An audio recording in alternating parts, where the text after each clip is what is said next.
السلام عليكم ورحمة الله وبركاته. سنتحدث اليوم عن الفنانة الكبيرة زوزو نبيل. قضيت مراهقتي داخل السجن. اسمها الحقيقي عزيزة إمام حسين. ولدت بالمنوفية في 7 يوليو 1920 وتزوجت في سن 13 سنة من مأمور سجن طرة، وأنجبت ابنها نبيل في سن 14 سنة.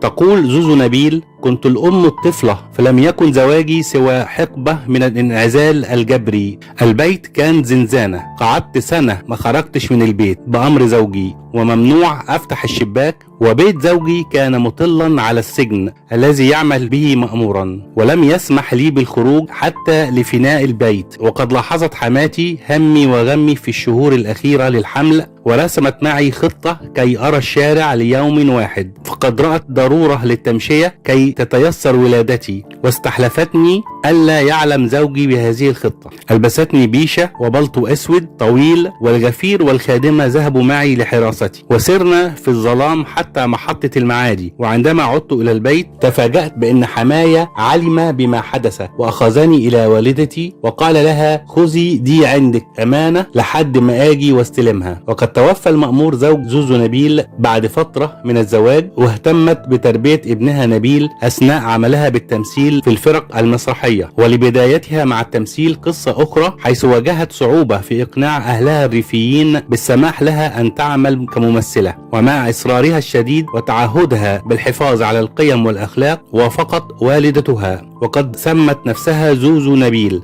زوزو الاسم الدال على عزيزة، ونبيل اسم ابنها الوحيد. ثم تزوجت زوزو نبيل للمرة الثانية من رجل متزوج كان يعمل وكيل وزارة، وسكنت في نفس الشارع الذي تعيش فيه زوجته الأولى لمدة 7 سنوات دون أن يعلم بزواج أحد. وبعد ذلك علمت الزوجة الأولى بأمر زواج زوجها من الفنانة زوزو نبيل، وأنها تعيش معها في نفس الشارع، وطلبت الزوجة الطلاق، لكنها سرعان ما غيرت رأيها بعد أن ذهبت زوزو نبيل لزيارتها، حيث قالت لها: انت لو قلتي له يطلقك هيطلقك وهيفضل معايا، فايه رأيك لو ناخد شقة كبيرة وواسعة ونعيش فيها مع بعض ونبقى اخوات وتمشي الحياة. وتطورت العلاقة بين الزوجتين، واصبحت زوزو نبيل تصطحب ضرتها معها في كل المناسبات العامة، وكانت تقدمها للأصدقاء على إنها أختها. وهو ما شجع الزوج على شراء بيت كبير جمع فيه زوجتيه لتعيش زوزو نبيل وابنها نبيل من زوجها الأول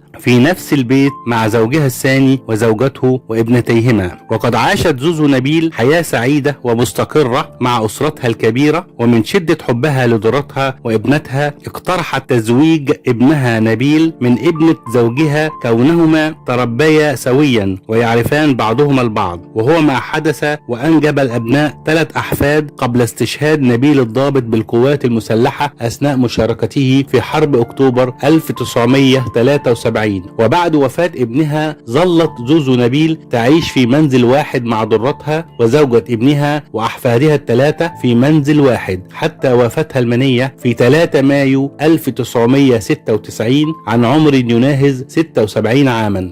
الأمر الذي أصاب ضرتها باكتئاب شديد، وماتت بعدها ب40 يوم فقط. رحم الله الفنانة القديرة زوزو نبيل.